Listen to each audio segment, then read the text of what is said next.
Hello friends, welcome to my Cricket Dreams. In this video, I plan to say today's cricket news. Here we can look at the best combined ODI 11 of Australia and South Africa from the 2000s. India's ODI World Cup triumph in 2011 was very much historical. The 28-year-old weight of a billion people bore fruit as a certain Sachin Tendulkar finally won the mega event in his sixth attempt. However, the win was also significant for another reason. It also marked the end of an era of Australia's domination in ODI cricket. 3 consecutive World Cup titles and 2 champion trophies wins in 12 years. The 90s were the best time to become an Aussie fan, truly. The modern day Invincibles tore through many oppositions one after another they faced. However, one team managed to lock horns with the mighty Australians and even beat the Aussies on their day. Graeme Smith, South Africa. In the 2006 series decided at Burleigh, South Africa chased down Australia's mammoth 434 for 4. The Aussies had just piled up the tallest ODI score in the history at that time, but unfortunately for the Aussies, it lasted barely for 4 hours as the Proteas pulled off a mighty haste in a quick succession. Thus, symptomatically speaking, an ODI 11 combining the best of these two sides would be able to beat any other ODI 11 on their day.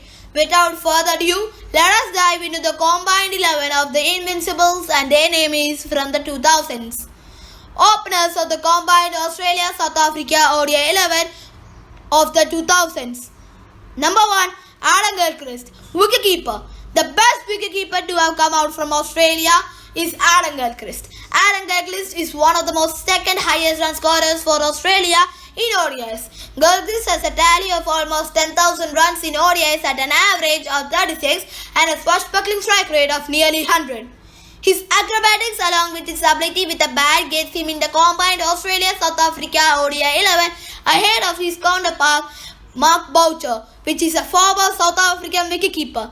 Gilchrist was among the first group of batsmen who made full use of the power play restrictions to provide flying starts to their sides. He also could churn out match-winning efforts for his sides in crucial matches.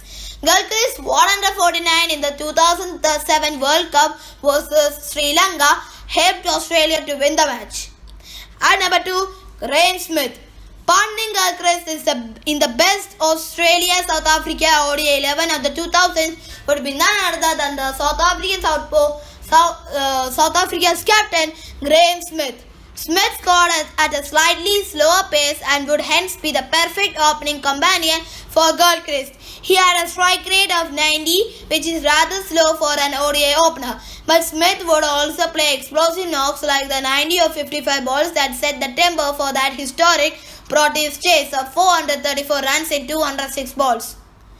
In 2006. The South Africa's left-hander scored almost 7,000 ODI runs at a healthy average of 38.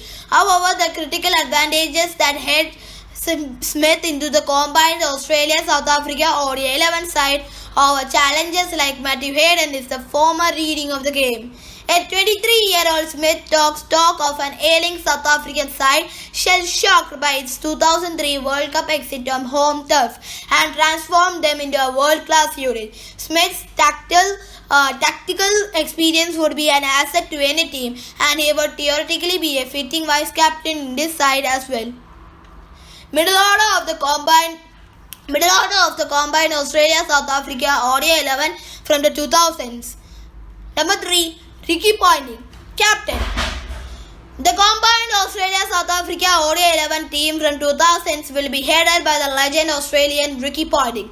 This man stepped into the ground with a winning mentality at almost all the times. His methods and tactics were beautifully effective for the oppositions even when they were borderline irritating at times. However, if there was a match that needed to be won, Ricky Ponting was the man for the job to be done. Ponting is his most illustrious ODI batsman to have come out from Australia with over 13,500 runs at an average of 42. He is only behind the legendary Indian cricketer Sachin Tendulkar and Sri Lankan wicketkeeper star batsman Kumar Sangakkara in the list of the all-time run scorers in an ODI cricket. If that was not enough for you, Pointing was also one of the most best fielders in international cricket. Short cover, gully or point, his lightning throws were a menace from anyone within his 30-yard circle. And number 4, Herschel Gibbs. Herschel Gibbs was the architect behind South Africa's chase of 434 runs at the Bullring. His 175 runs of 111 can help be regarded as one of the most remarkable innings of all time while chasing. Gibbs scored over 8,000 runs at a decent average of 36. The right-hander invariably rose to the fore in crunch situations and had a knack for scoring daddy hundreds for his team. Gibbs was also a fabulous fielder. Despite the catch that he dropped in the 1999 World Cup, his grit and determination for the side would come in handy for any side or team. And number 5, Jacques Kallis. Jacques Kallis is the greatest all-rounder in the modern era. The fact that he is both South Africa's highest run scorer and their third highest wicket taker in ODI speaks volumes of his versatility. Kallis was effectively a combination of an opening bowler and a middle order batsman. The right-hander scored 11,550 ODI runs and scarved nearly 300 wickets for the Proteas before hanging up his boots in 2015. Though his strike rate was often a matter of concern for South Africa, Kallis would don the middle order mainstay in his combined Australia-South Africa ODI 11 of 2000s. Besides, the two batsmen to come after Kallis in this 11 are essentially known for their quick scoring skills. Finishing of the innings for this team would thus be the job for the number 6 and number 7 to come for. Number 6, Michael Clarke. The pup from New South Wales fills the number 6 slot in our combined Australia-South Africa ODI 11 of 2000s. Accumulating almost 8,000 runs in the format at an average of 45, Michael Clarke helped Australia reclaim the World Cup in 2015. Clarke was one of the most youngest players in the golden generation of Australian cricket, but his temperament was second to none. The right-handed batsman was also a useful orthodox left spinner. He has a 5-wicket haul in his pocket. Given that our hypothetical team contains only one spinner, his additional spin bowling attributes make Clarke a worthy addition to the side. Number 7, A.B. de Villiers. Given his big hitting powers, number 7 is at least a few slows lower than what A.B. de Villiers merits. As a player, A.B. de Villiers needs little introduction. Before evolving into the Mr. 360 as he is not now, de Villiers used to do an excellent lower order batsman. His ability to score runs at a brisk pace and find boundaries made him valuable addition to his side. De Villiers is the most suited for any floating hitter role, as he can up a strike rate as well. From the statistical perspective, De Villiers has the fastest 50, 100 and 150 in ODIs, besides scoring over 9,500 runs at a spectacular average of 54. Among all players who have scored 9,000 runs or more runs in ODIs, De Villiers 101.27 is the only one who has a strike rate of more than 100, which shows how powerful he is. All-rounders of the combined Australia-South Africa ODI 11 of the 2000s. Number 8, Shaun Pollock. Shaun Pollock could make an ODI 11 solely because of his seam bowling skills. His 393 ODI wickets at an average of 125 are the most by any Australian or South African player. However, what makes him legendary is his economic rate, a measly 3.67. Such was Pollock's impact in ODIs that he remains as one of the most very few bowlers in the millennium who has an economy of under 4. His ability to continually hit the excellent lengths was rivaled only by Glenn McGrath. The slow bounces is often attributed to Pollock, and delivery that is now increasingly employed in limited overs cricket in recent times of the game. Pollock was also more than handy as a lower order batsman or a pinch hitter, as he made excellent use of the long handle. With an aggregate of over 3,500 ODI runs compiled at an average of 26, you could always count on Pollock to get your final flourish. Bowlers of the combined Australia-South Africa ODI 11 of 2000s. Number 9, Shane Warne. Shane Warne. Shane Warne was not as successful in the one-day internationals as he was in the longest format of the game.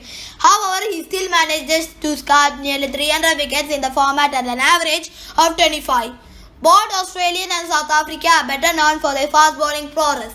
However, if we need to choose a spinner for the combined ODI 11 of the 2000s, one would be leaps and bounds ahead of any other competition.